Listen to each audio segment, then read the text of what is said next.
Sometimes the best teacher is the undeniable beauty of a positive example.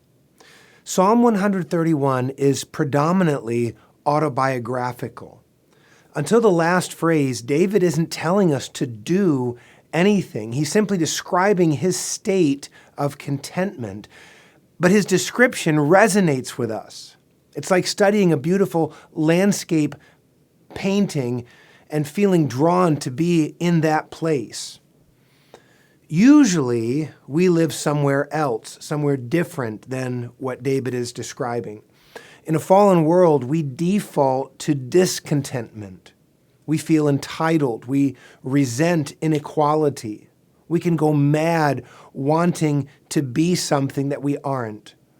All of us want the fruit of contentment. We want hearts that are at peace even when circumstances aren't perfect. We want to learn, as Paul says in Philippians 4:12, the secret of facing plenty and hunger, abundance and need. We want to be free of constant wanting. Contentment is a secret, a mystery. When we stop wanting to be more, we experience truly great gain, as Paul says in 1 Timothy 6:6.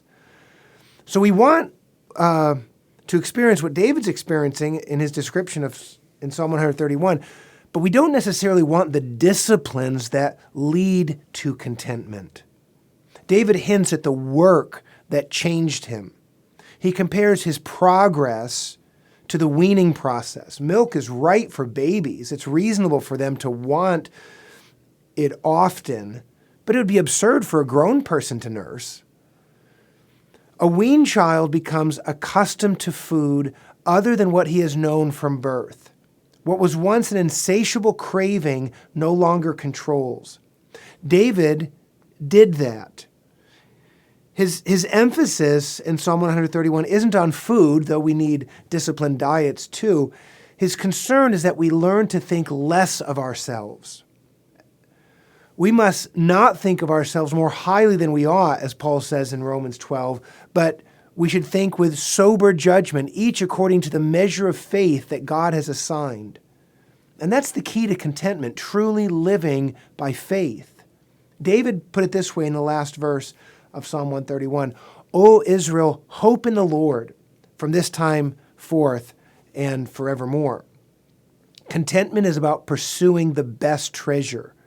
Our hope should not be to outgain others, but to gain God.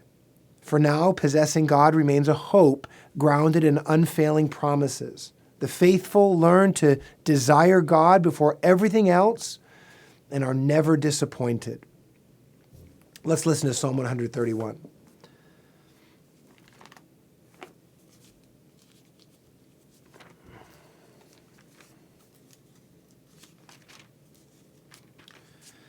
A song of ascents of David. O Lord, my heart is not lifted up. My eyes are not raised too high. I do not occupy myself with things too great and too marvelous for me. But I have calmed and quieted my soul, like a weaned child with its mother. Like a weaned child is my soul within me. O Israel, hope in the Lord from this time forth and forevermore.